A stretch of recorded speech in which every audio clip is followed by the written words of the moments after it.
Come on, touch your neighbor and say, let the Lord fight your battle.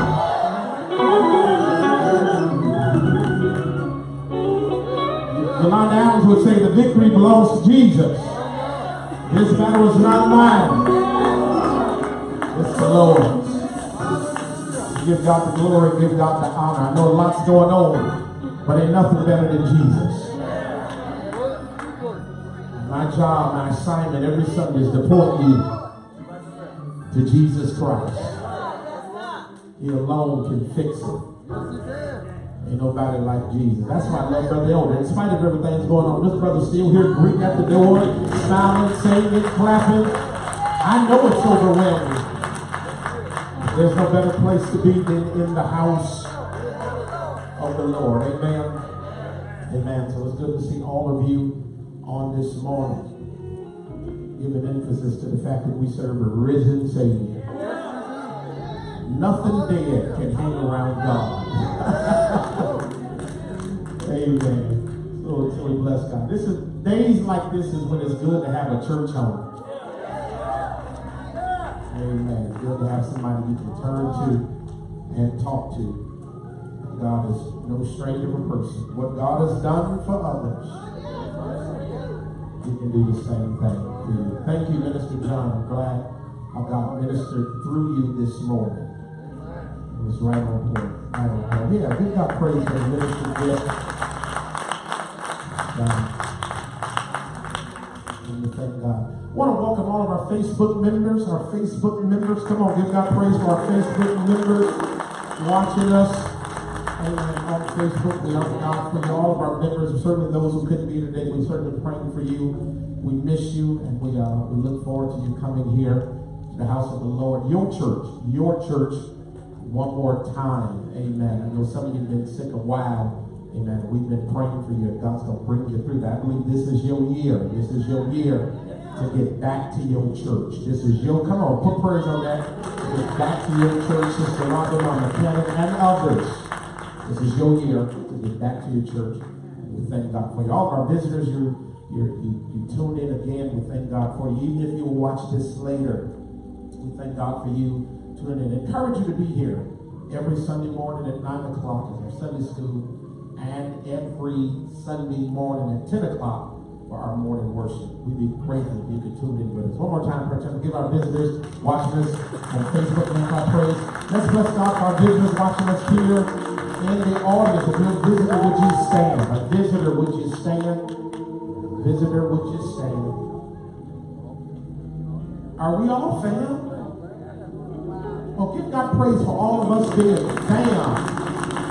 All right, I see faces I haven't seen in a minute, but good to see all of you back. We have missed you. Those of you who have not been here in a minute, we have missed you. No judgment, but we have just missed you. Come on, clap for them. We just missed you. We just missed you.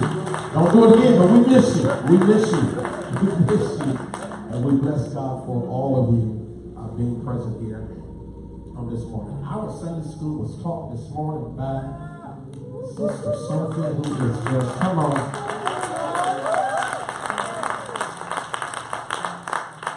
She's just gifted in that teaching arena.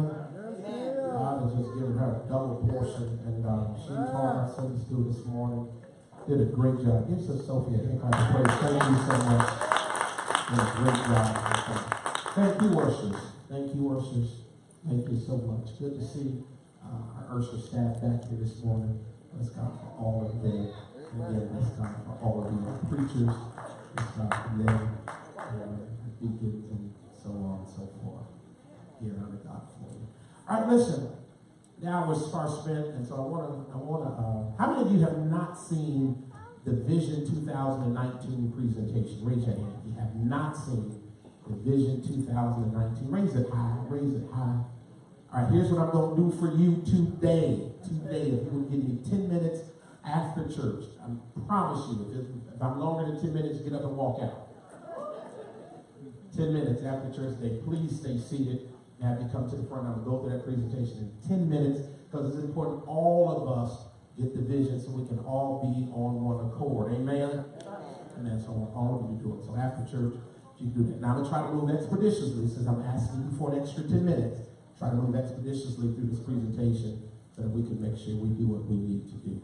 All right? Now, this month we are talking about health. Everybody say health. Health. Our series for February is, and has always been for at least the last 10 years, health. We take Black History Month and we talk about health because there's no issue more critical to African Americans than health. Say it loud. Health. Health. Health. You cannot march on Saturday if your leg hurt on Friday. Is that all right? You can't raise your fist and say, I'm black and proud. If your elbow hurt, you can't get it up there. What we've done historically is we've taken this month, we've talked about health. Because I believe that the church has to talk about everything. Church talks about heaven. Church talks about Holy Ghost. But very seldom does the church talk about health. Amen. And then you all know, I said this last week, nobody's going to care about your health, what? More than you. If you don't care, nobody else will care. And I'm sure you've noticed, you've been to enough funerals to know that sometimes a person can kill themselves and people will not show up at their funeral because they had something to do. You got to take care of yourself. Make yourself a priority as relates to your health. All right, so what we've done every February, we'll keep doing this. Every man we're asking to go and get a physical. Most men do not go to the doctor. They do not go to the doctor. We lost a young man about 6 weeks ago or so, 50 years old. 50 years old, had a heart attack, and many of us lamented if you had a wife or you had someone who said, hey, go to the doctor. Maybe they could have caught something, seen something, maybe. Amen. So we ask all men to go and get your physicals. If you're married, ladies, if I'm talking to you and you hear me talk about your husband, help me in that situation. Schedule his appointment. Stay on his head. Don't let him tell you I'll do it. If he says that to you and then you say no and he gives you some flack, come and tell me. I'll call him out. I'm gonna call him out this month. All right, ladies, if you're not married but you got a boo, good luck, but try it anyway. Good luck. He could hit you with, you ain't my wife, but good luck. Give it a try. You carry it on. All right, so go ahead, all men that get you. I want to give a shout out to Deacon Spears, who got his physical on last week. Give God praise. To Brother Lockwood, who got his physical. And Brother Zakatat, who got his physical. I've got the paperwork right there on my table right there. You want us all know. Side Amen. So we're asking all men to go and get your physical. Ladies, you go to the doctor anyway, right?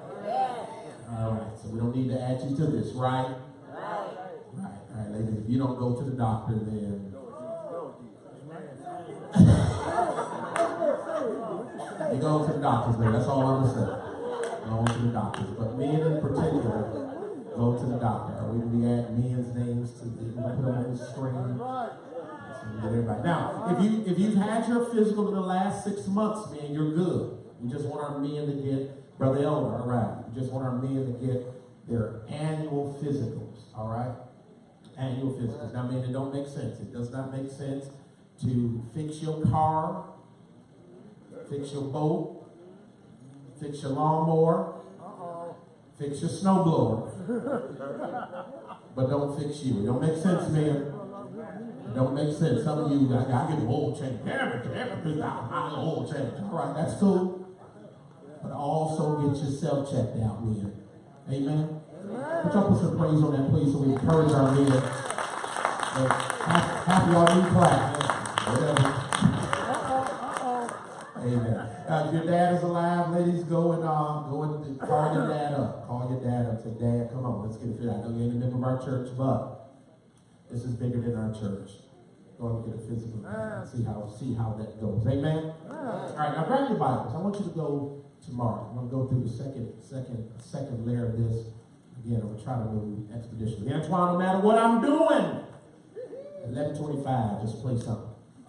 Throw me off. 11:25. Play something. All right, really make sure, Sister J, you've seen something. Yeah. So I'll do 11:25. I shouldn't have said that, Sister J. Y'all know Sister J will. Yeah. Turn to Mark chapter 5 and just sit there. I'll grab you in 5 minutes. Now, we started talking about this on last week. We talked about that we are created in 4 dimensions. Everybody say 4 dimensions. What are those 4 dimensions? All right, everybody got to do it one more time. What are the 4? All right, so you and I are very complex. When God created us, He created us complex for a reason. He created us complex so that you and I would never define ourselves by one dimension. When the devil comes to try to get us, it should be a hard fight because he's got to go through 4 layers to get us to do something. Oh, that preach right there. All right, don't make the devil's job easy by letting him only fight you on one level. At least make him go through all 4 levels before he claims victory over your life.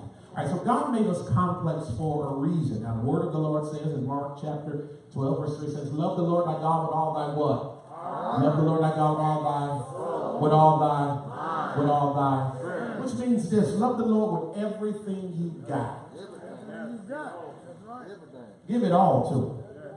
Come on, say that with me. Love the Lord with everything you got. Lord is so particular about himself. He says, don't love me any kind of way.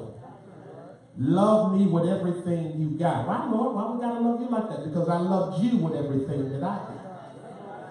While we were yet sinners. Another day y'all would shout it right there. But I work my way up the mountain slow. I'll come around the mountain slow. So love the Lord with everything that you got. Last week, we looked at heart. Everybody say heart. All right, we talked about heart being the seat of emotion. Those of you who were not here last week, you got to make sure you get that serious. We talked about the person who is over emotional. Emotion in its purest form is good for your health. But somebody who is always over emotional, that is not good for your health. Anybody know somebody who's always over emotional? Could it be? Let me move on. So we looked at heart. You got to get that entire sermon on last week, either on Facebook or ItsWebTV, or get an old-fashioned DVD. We still have DVDs, make DVD copies, or CDs. Who cars has a CD player anymore? Anybody car has a CD player? Get a CD. Get a CD. Get a CD. Some of the little cars don't even have CDs. So go ahead, get a CD. Today I want to look at mind. Everybody say mind. So I'm not going in order, but we'll get through all of them. We're going to look at mind. Everybody say mind. Tell me if you've ever heard our mothers say this. Mothers or grandmothers say this. What? I thank God. How many of you have ever heard that before? What's that mean? What does that mean? Sanity. Having wits about yourself. What else? Don't put your shoes on your head. Mental stability, understanding. The mind is so important to God that God says, in all thy getting, get understanding. With everything that you get down here on earth, God says the most important thing to get is get what? Understanding. Good to see y'all. Get understanding or have a right mind. I thank God for clothing me in my what? Right mind. The older you get, the more you pay attention to right mind. You may not think about this at all while you're young, but when you get old, you find out you are so close to slipping into insanity. You're so close to being on the edge. You're so close. What am I talking to in here? Any given day, you can slip into somewhere else. And the only thing that keeps you is the Spirit of the living God. On the wrong day, you just touch your name and say, you just don't know. You just don't know. On the wrong day at the wrong time, you have no idea.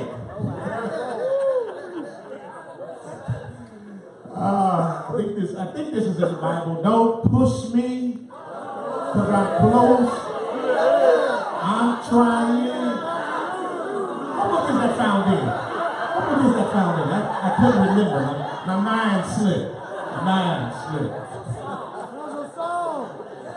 Somebody scream my help. I don't think when Grandma and them said this, they meant all is well. I don't think they meant all their bills were paid. I don't think when they said this, I don't think they meant that everything was well, their health, their needs, everything was good. I think they are saying that in spite of things being wrong in my world, I concluded things are well in my glory to God. You mean to tell me there's a place in your mind you can go that the trappings of the world can't get to?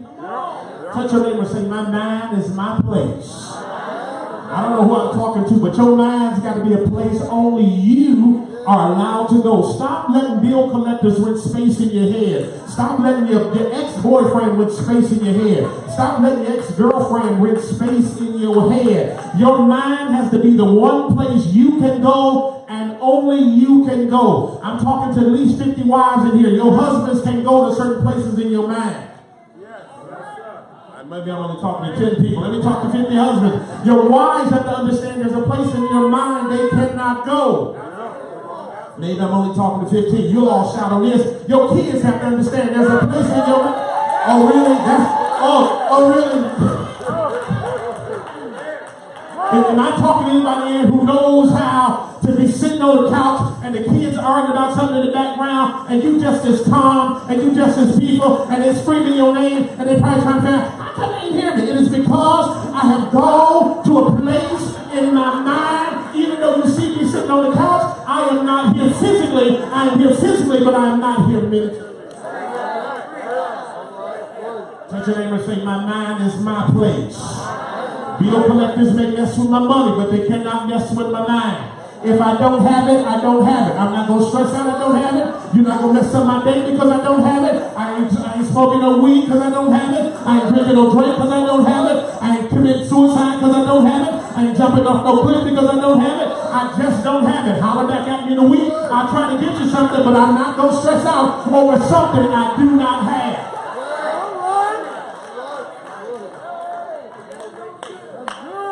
That's the name say, you can't have my mind. You can't have my mind. The sooner some of y'all learn that revelation, the sooner, I'm telling you, the better off your life will be. You are free when you free in your mind. You know you're on your way somewhere when you can do something and not care what they say in your mind. Somebody say, thank God. Thank God. For clothing me in my right mind. Am I right? Because Isaiah 26:3 says, thou will keep what? In perfect peace, what?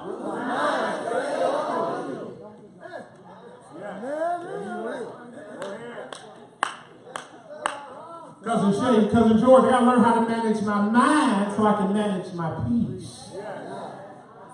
You ought not let everybody bother your peace. Some of you wake up angry. I told you this before. You're mad at 7 o'clock. Where is your peace if you have a right mind?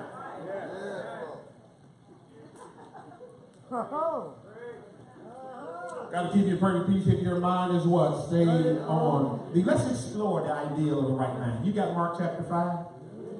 Look at verse number 15. Look at Mark chapter 5, verse number 15. Verse number 15. Hurry to get there because I only got to 11:25 before them to start playing. And Sister Jay started singing.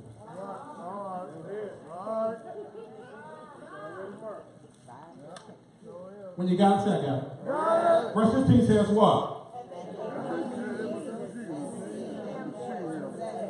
With the devil and had what?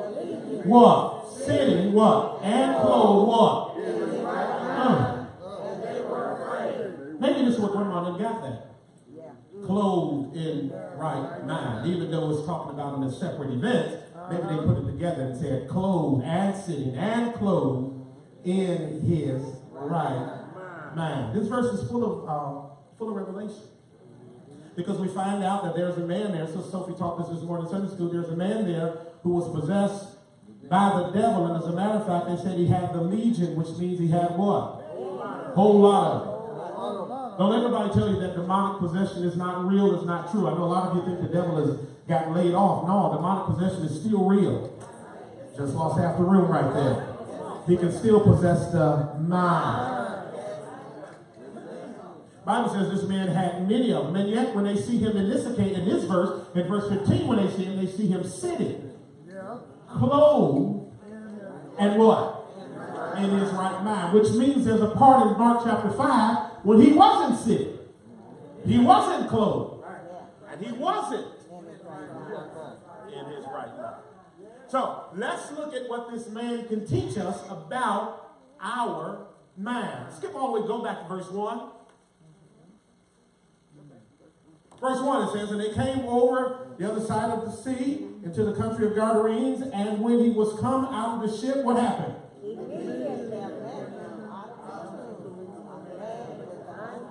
A man with what? Somebody say unclean spirit. That's the first thing we know about the man. He had a what? Unclean spirit. Which teaches us this about the mind. Listen, the devil knows that our mind is so critical to our health that when he tries to attack us, the first place he attacks is where? Our mind. Now this is a critical piece of revelation because I hear people all my life talk about, I'm going to get back what the devil stole. Going to get what the devil stole. The devil stole from me. And I go to conferences and people shout. They run all around the church over stuff the devil stole. And I told you, I went to one conference. I'm sitting in the seat and I'm trying to figure out what did the devil steal from me. And I'm going through my list. What did he steal from me? No, the devil don't steal our stuff. He messes with our mind and then we give him our stuff. He don't have to steal nothing. All he got to do is manipulate our mind and we'll give him the stuff he's trying to steal. So you can keep running around church trying to take back what the devil stole. The only thing you need to do is sit there and get in your right mind and you can get your stuff. If the devil can take your stuff, it's probably stuff you shouldn't have had in the first place.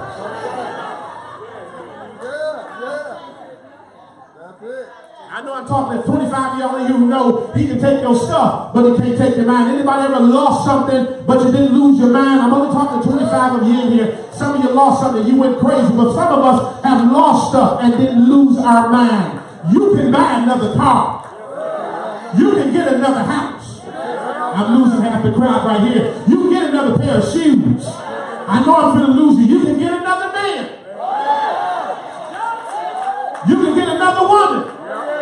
So he can take your stuff. Just don't let him mess with your mind. Touch your neighbor, say, I gotta be in my right mind. Gotta be in my right mind. Gotta be in my right mind. He had an unclean spirit, which means the devil knows this is his job to manipulate our mind. When we meet Satan, Genesis chapter 3, he is manipulating the mind of Adam and Eve. That's how we meet him. When we meet the devil, he is messing with their mind. God has said to them, you can have everything in the garden, just don't eat over there. Of course the devil shows up, and what does he try to do? Convince him. In spite of the fact God said you can eat everything over here, he convinces him, hey, but you know, wouldn't it be nice if you could eat over there? Now your mind should have said, well, hold on, no, I can eat all over here. I can eat over here. I can eat on these drums. I can eat on the keyboard. But the devil says, no, but ain't nothing like eating over there. No, but I don't eat over there. I can eat over here and I can eat just as well. Yeah, but it is not quite the same as eating over there. Verse 6 says, and the woman saw that over there was good. 2 verses ago, it wasn't good, but because he keeps manipulating our minds, all of a sudden, she says, she saw that was good. This is what the devil wants to do with our mind. He wants to distort our reality. And so what he tries to do is get us to see things that are not good as good. So So stop saying he stole something. All you got to do is manipulate our mind and get us to see that what ain't good is good. And many of us fall for what ain't good and call what ain't good good. Preach. You know what you're about to do ain't good for you, but he manipulates your mind and makes you think, you know what? That's real good. That might not be all that bad. Or everybody doing it. Who am I talking to in here? I'm talking to at least 48. Everybody doing it. The only person ain't doing it is you. It's got to be all right if everybody doing it. Even your auntie who prays do it. You see? Speak something. Maybe the word of the Lord is wrong. Let me move on where I came. Y'all not making this hard. I know I'm right because Romans 7:23 says, but I see another law in my members. What is my members? What's my members? My hand, my feet. He says, I see another law warring in my members. Another law in my members what? Warring against what? Do that part again. What? Warring against what? What's the law of my mind? The law of my mind are my ethics. It's my morality. It's the fact that I know what I'm about to do is wrong before I do it. He says, but I see another law warring against the law of my mind. In other words, the devil is in my mind trying to manipulate me to convince me that what I know is wrong. No, it's wrong. What I know is wrong. It's right. It's right. Nobody in here better not ever come here and say, this morning I slipped into some sin.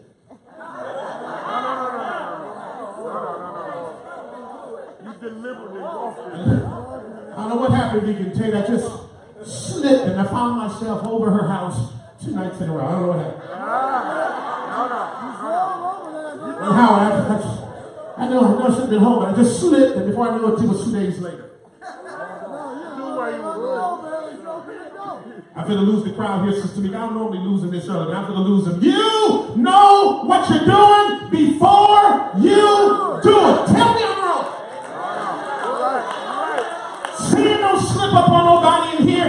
You have to purposely, meticulously respond to the trappings of sin and engage in it to the extent that you try not to get caught by a person excusing the fact that you've already been caught by God. But he manipulates our mind and makes us think God can't see us. I came to tell 45 of y'all in here, God can't see everything, including stuff that we can't see ourselves.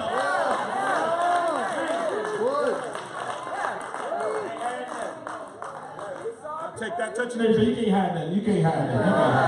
You can't hide that. The devil tries to manipulate our mind. The man had an unclean spirit. I gotta move on. Number 2, the Bible says he hung around. 2, let's see your Bible, Mark chapter 5. It's there. It is there, Sister Coleman. It's there. He hung around tombs, which means he hung around Sister Peter's dead stuff. He was comfortable hanging around dead stuff. So Sophie, that's what you taught this morning. He's hung around dead stuff. Which leads us to this. Listen. What I hang around with, more critically, who I let hang around me, can affect what's in my mind.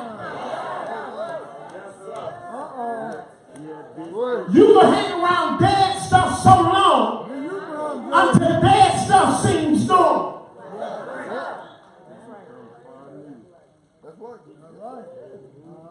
If you want to change your mind, here's the easiest and the first thing you got to do. Change your environment.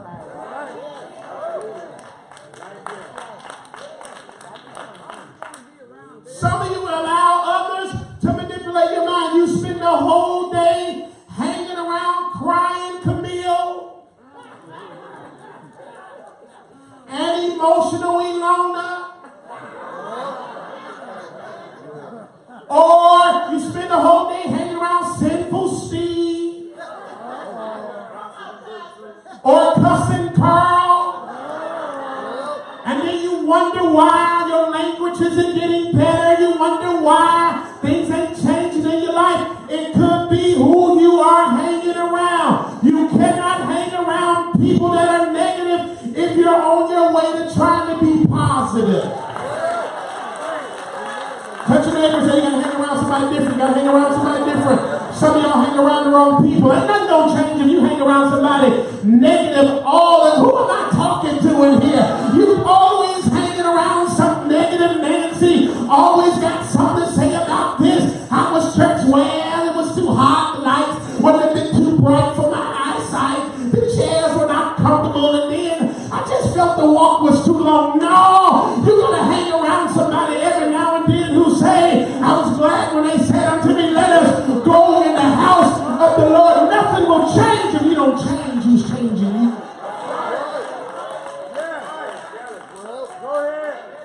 Touch your name and say, you got to change who's changing you. You got to change who's changing you. Over time, negative vibes affect our mind. I know I'm right, Sister J, because Romans 8:5 says, for they that are after the flesh. Right, reading, you got to keep moving. Sister J, going to be singing in a minute. All right, the third thing we find about this man is nothing. Contain him. That's right. Nothing. Contain him. Nothing. The Bible says nobody. Contain him. When your mind doesn't work, nothing else works. Say it again. Mama Williams, when your mind doesn't work, nothing else works. I don't care how sharp your car is. If your mind tells you to eat your keys, it's all over. Care how sharp your house is. If your mind tells you you don't live on that block,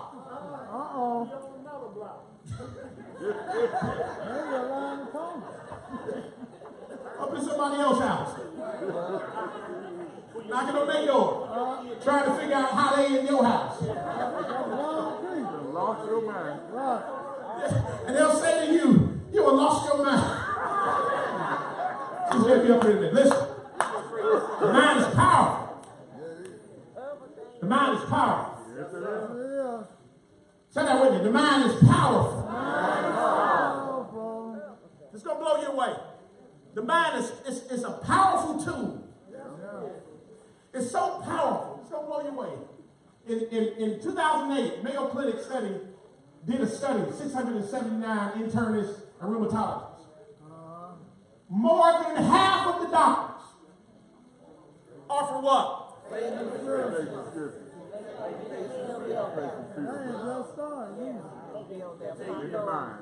I've been like that for a long time. You go see the doctor here. Nothing wrong with you. There's something wrong with it. There's something wrong with it. All right. Take this. Here's the funny part. Don't make it ain't funny. They go fill the prescription. Start taking the water pill. Yeah. Convince. Yeah, all right. Doctor, I don't know what that pill was, but I can do this now. How can you do it now, but you couldn't do it then? Right. Because the mind is so powerful that it can make you overcome some stuff that's been a mental roadblock in your life.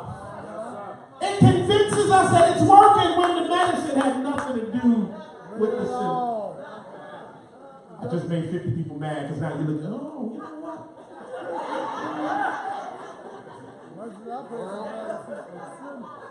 Dr. John C. Timber, medical doctor, Mayo Clinic, he says, fake drugs have what? Can have what? And we can stop at that first sentence. That first sentence is crazy by itself. Fake drugs can have what? What else? What? It's called what? The placebo effect. What else? What?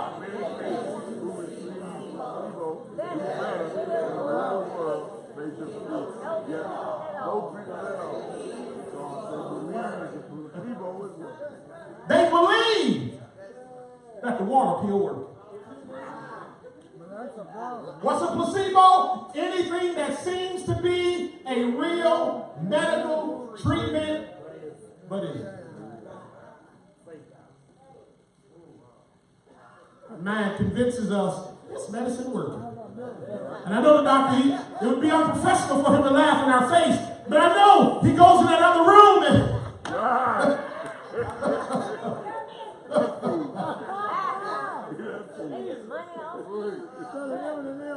we'll spend a lot of money going to a real doctor to get a fake prescription to heal a fake problem. When you can go to church, meet a real doctor who can heal a real problem with real medicine. Some of us, and I know I'm talking to at least, I ain't gonna even say it, I don't want to embarrass somebody. Some of y'all in here need to go and check your medicine cabinet. I mean, you taking water pills thinking it's gonna, it's gonna solve your headache and all this kind of stuff. That doctor laughing at you. But that's how powerful the mind is. It'll convince you something working. That has absolutely nothing to do with you convince yourself so tough that the one day you don't take that water pill, you swear your arm hurting again.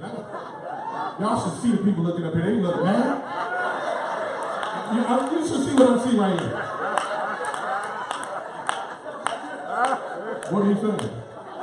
I'm not suggesting your doctor's a demon. I'm just saying check your medicine, make sure it ain't your mind. I will look to the hills from which cometh my help. All my help comes from the Lord. The mind is a power too. No wonder they used to say a mind is a terrible thing to waste. How many of you know a sick mind can make your body sick? Let's go to the extreme of that. A sick mind can make your body sick. Some of you are not sick physically, you are just sick. And your mental sickness is now causing a sickness in your physical body. Preach, Reverend John. Sister J, you weren't supposed to sing yet, but okay, it's up there. Proverbs 23:7 says what? For as he what? Thinketh in his heart what? Some of you are well physically, but you need to be healed mentally. Because as you think about yourself, that's what's causing your dilemma. Some of you think you're old.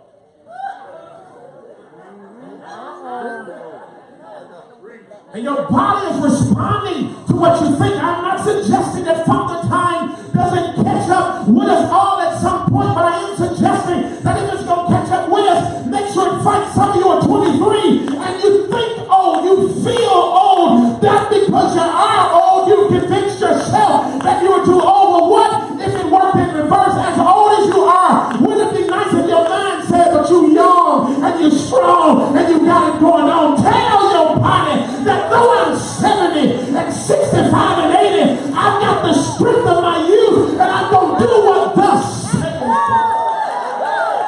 High five your neighbor, say it's in your mind, it's in your mind. I wish I would let my mind make me old. I'm already dealing with my body making me old. My mind thinks young.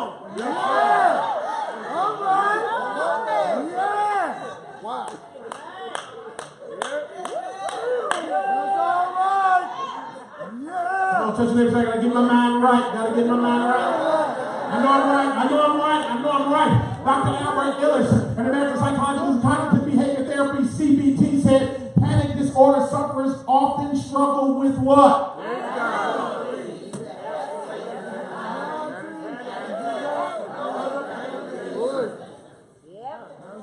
That's a big word. Our belief system. What we believe causes the change in our behavior.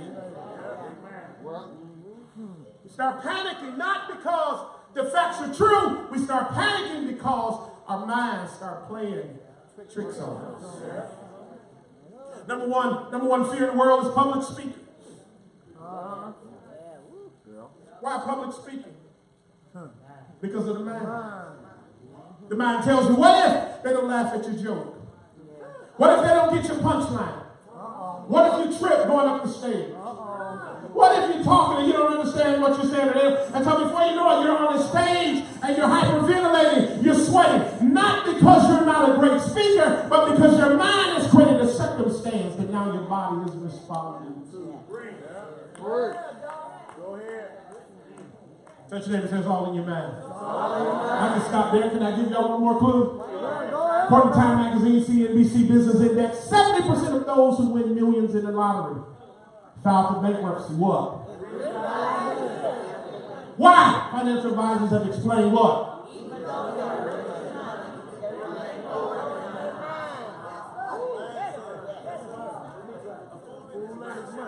Now you read that and you say, if I just had $1 million, I'll be set the rest of my life. If I just had $1 million, not if you still have poor thinking.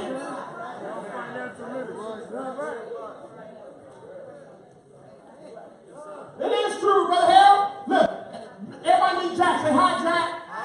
He won $315 million in the lottery in West Virginia in 2002.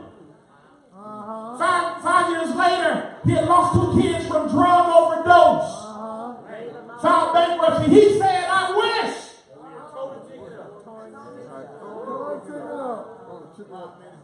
Because if you get rich, but your mind stays poor, the blessing, the wealth will tear your life up as opposed to enhancing your life.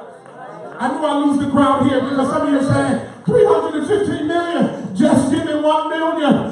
Just give me 1 million. Let me prove him wrong. You got to prove yourself wrong because the minute you get $1 million, all your cousins them gonna come and ask for money, and all your friends them gonna come and ask for money. And if you have poor thinking and make you, I can give them this and give them that, you too will be broke in 2 years because part of getting better in your life is getting a more mature mind.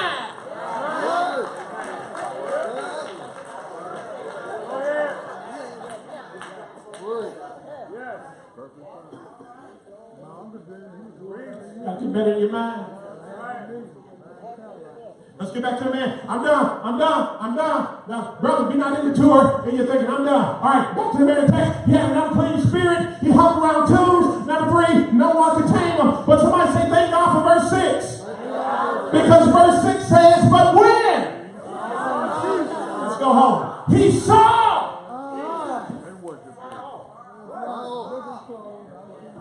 Jesus. Who did he see? Jesus. When the man that had an unclean spirit, legion of them. When the man who hung around tombs. When the man no one could tame him. When the man saw Jesus afar off. Bible says what? He ran to him and worshiped. And when the man began to worship, we begin to see how he came into his right mind. Because you cannot have a right mind outside of Jesus. You can try drugs all you want. You can try pills all you want. You know, you just read half of them ain't working for you. You can try drinking all you want. But the only person who can give us a right mind is Jesus Christ and Him alone.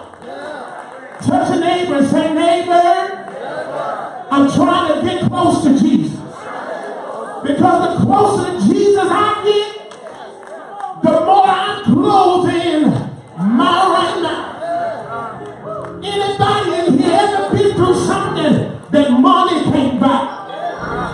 Anybody in here ever lost a job and thought you were going to lose it all? Yeah, anybody in here ever lost a loved one and you thought you were going to lose it all? Just high five your neighbor and say, neighbor, I took a licking and I'm still ticking. And the reason I am is because God kept my mind when I couldn't keep nothing else. Touch your neighbor and say, neighbor, I woke up this morning when my mind stayed on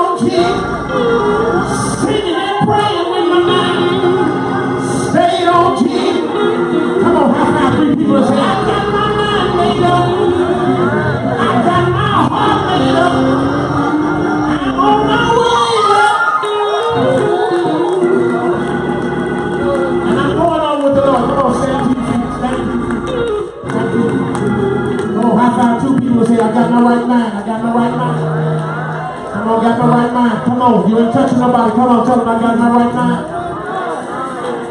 I don't care what condition you are in physically, as long as you got your mind.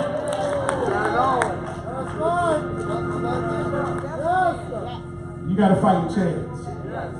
Whatever you do, brothers, whatever you do, sisters, don't lose your mind. Got my mind made up. I'm on my gonna hold my what?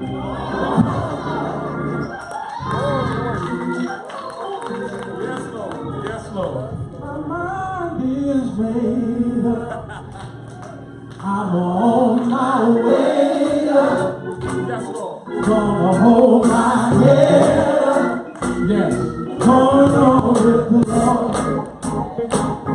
My mind is made up.